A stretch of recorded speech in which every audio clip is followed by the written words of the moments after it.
आज जब देखा कि रथ का कोई ध्वजा चमक रही है,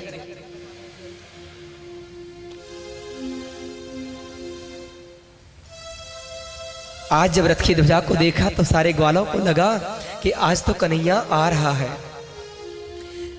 दूर से देखा, पास में आया तो लगता है बिल्कुल कन्हैया आ गया, आज तो आ रहा है। सभी के मन का मयूर नाच उठा, सारे ब्रजवासी झूमते हैं कि आज हमारा गोपाल आ गया है। जब पास में आया, एक बोला ये तो हमारा कन्हैया नहीं हो सकता, हमारा यदि कान्हा होता तो रथ से कूद के अभी तक तो हमारे गले से लिपट गया होता। जब बिल्कुल करीब से देखा तो बिल्कुल कन्हैया तो है ही नहीं, ये तो कोई और है। सारे ब्रजवासी खड़े हैं। उद्धव ने पूछा, सुनो, बाबा नंद का महल कौन सा है? पहले ये बताओ कौन हो आप? बोले मैं कृष्ण का मित्र हूं, नाम मेरा उद्धव है। ब्रजवासी ग्वालों ने सोचा, बाहरे लाला, आज बरसों के बाद याद आई भी तो स्वयं नहीं आए, अपने मित्र को भेज दिया। खैर कोई बात नहीं।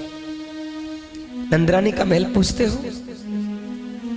ये कितना बड़ा ज्ञानी बनता था उद्धव। ग्वालों ने कहा, कोई पूछने की जरूरत नहीं है आपको, तो तुम्हारे सामने जो ये नदी बह रही है ना, ये नदी नहीं है। हजारों गोपियों के अश्रुधारा इकट्ठे होकर के ही नदी में परिणत हो गए हैं। बोलो राधे राधे। ये गोपियों के नैनों से निकलने वाले आंसुओं की धारा है तो नदी का रूप धारण कर लिए है। ये उद्धव बड़ा ज्ञानी बनता था ना, एक ज्ञान की सीढ़ी तो यहीं खिस गई। बाप रे, ऐसा वैचित्र। ग्वालों ने कहा, चलो हमारे साथ। बाबा नंद का महल दिखाया, बड़ा विशाल महल है बाबा नंद का। ग्वालों ने कहा, देखो वो देखो, वो मां यशोदा बैठी है।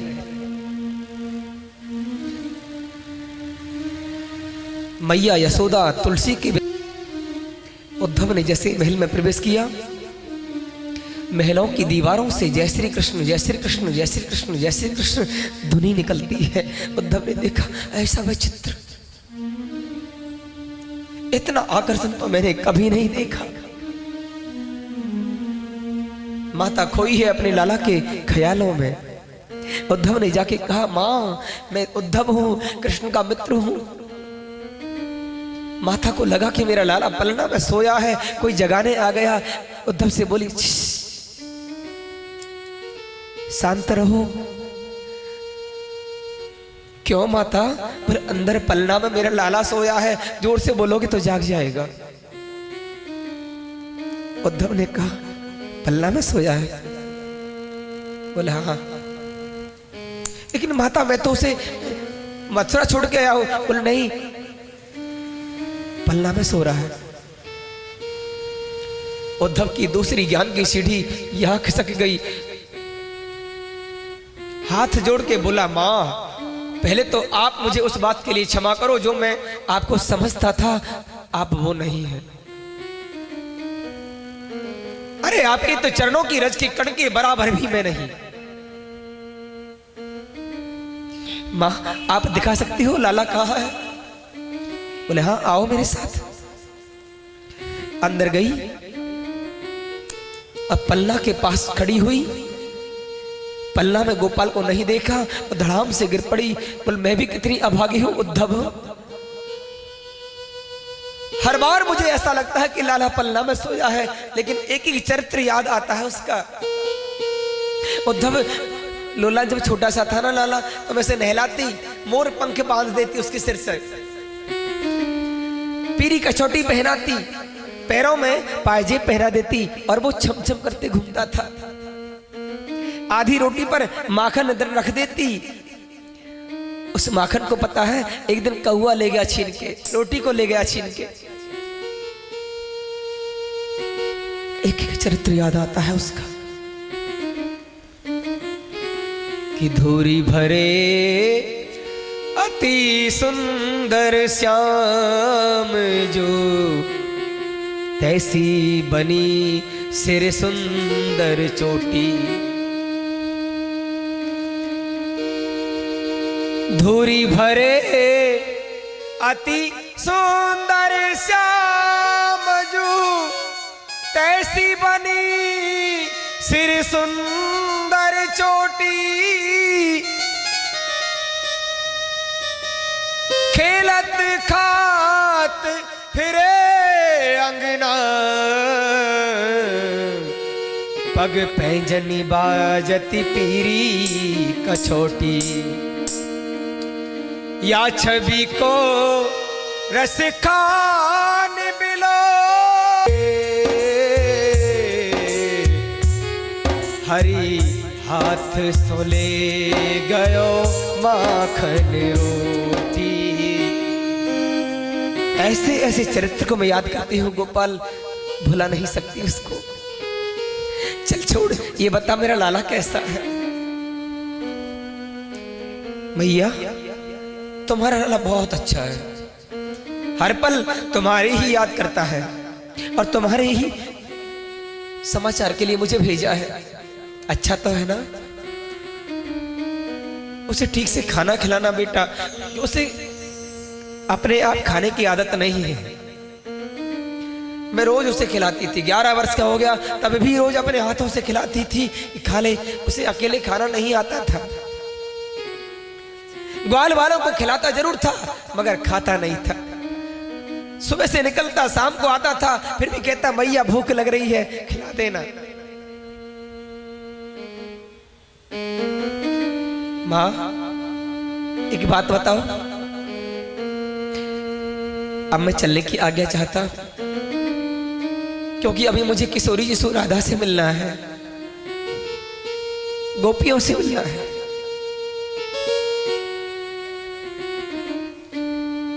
माता ने कहा कि कुंजन में होगी राधा, चले जाओ। और जैसे ही निकले महल से बाहर जब निकले उद्धव, तो पता है क्या देखा?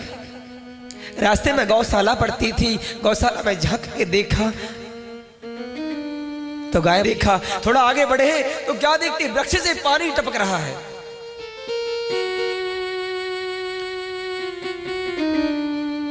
वृक्ष से पूछा भाई क्यों रोते हो? याद आ रही है कृष्ण की? वृक्ष जोर से हिल गया, बोले हाँ, मानो कह रहा हो कि कन्हैया की याद बहुत आती है।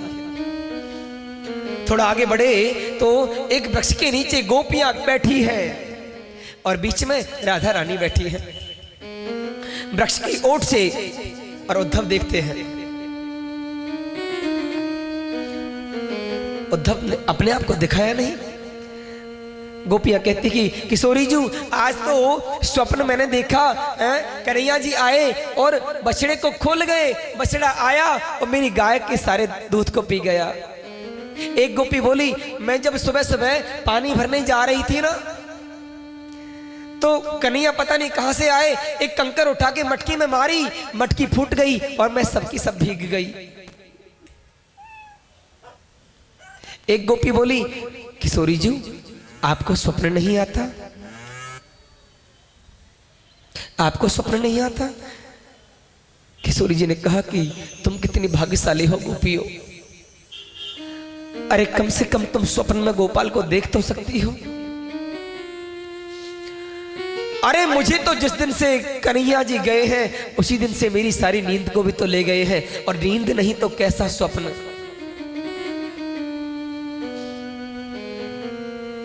मुझे तो स्वप्न भी तो नहीं आता बैरी। ऐसा जब कहा तो उद्धव सामने आ गए और गोपियों से कहा गोपियों आप मुझे क्षमा कर सकती हो, मैं तुम सब लोगों को बिल्कुल गंवार समझता था, लेकिन तुम तो वो हो कि तुम्हारे चरणों की कण के बराबर भी तो मैं नहीं। बहुत समझाया। उद्धव कहते देखो मेरी बात सुनोगे? कौन हो तुम? बोले मैं कृष्ण का मित्र हूं। बोलो क्या बोलना चाहते हो? अरे बोले क्यों तुम उसके लिए इतना रोती हो? ब्रह्म के लिए रोना ज्यादा आवश्यक तो नहीं? अरे वो तो निर्गुण है, निर्विकार है, निराकार है, उसका कोई आकार नहीं होता, क्यों उसके लिए इतना तुम रोती हो गोपियों? उसके कोई ना हाथ होता है ना पैर होता है, वो तो ब्रह्म है, हर कण कण में व्याप्त है। अच्छा, एक गोपी बोली तो हमारी बात सुनोगे आप? अरे वो बिना हाथ पैर वाला है, निराकार है, तो फिर उसने हमारी गायों के पास बछड़ों को खोला कैसे? उसने हमारे छीके पर मटकी को तोड़ा कैसे? उसके हाथ नहीं तो? उद्धव ने कहा गोपियों, अरे ब्रह्म में मन को लगाओ, उसकी याद मत करो, वो तो कृष्ण ब्रह्म है, वो किसी का नहीं है, सभी का है वो। गोपियों ने कहा मन लगाने की बात करते हो? उधो मन नाही 10-20 एक हाथो सो गयो श्याम संग को आराधे ईस उधो मन नाही 10-20 मन कहा है उद्धव? एक ही था मन जो गोपाल के साथ भेज दिया। अब तेरे प्रेम दीवानी मेरो दर्द न जाने कोई, हेरी मैं तो प्रेम दीवानी मेरो दर्द न जाने कोई।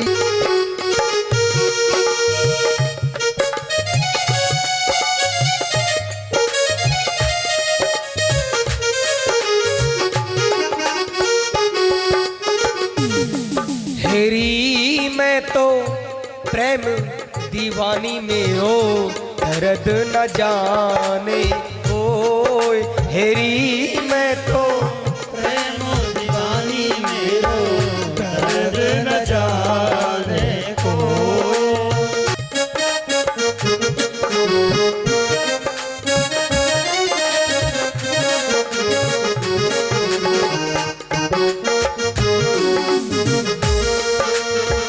दर्द की मारी बन बन भटकूं, वैद्य मिलाना को। दर्द की मारी बन बन भटकूं, वैद्य मिलाना को। मीरा की पीर जब ही मिटेगी, मीरा की पीरा जब ही मिटेगी, जब वैद सांवरिया होए, हेरी मैं तो प्रेम दीवानी हो दर्द न जाने कोई, हेरी मैं तो प्रेम दीवानी हो दर्द न जाने।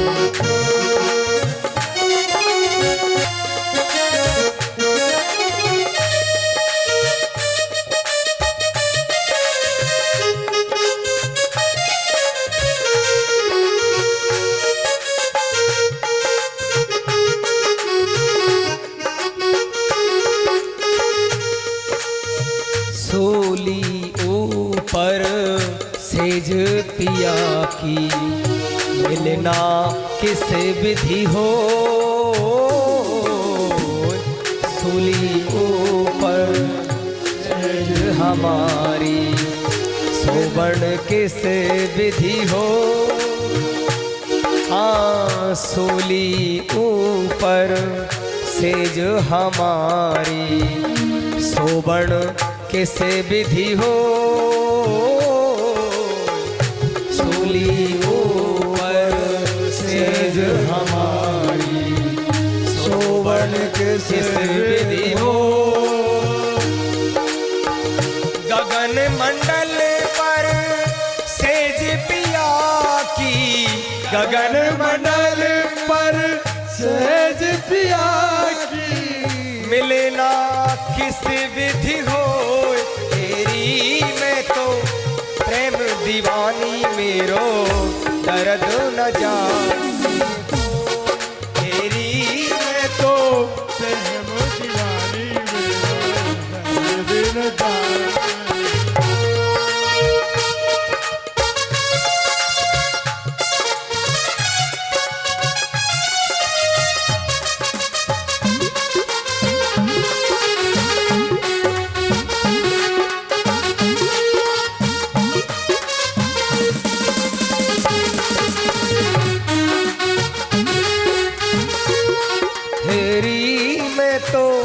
प्रेम दीवानी मेरो दर्द न जाने को, दर्द न जाने। तुम क्या समझोगे प्रेम करने का रस क्या है, ये घायल वालों से पूछो। जय हो। घायल हुआ हो। गोपियों ने कह दिया, बोले तुम क्या समझते हो उद्धव, अरे कभी तुमने प्रेम किया होगा तो जाने होंगे ना, हमने किया है सच्चा प्रेम गोविंद से।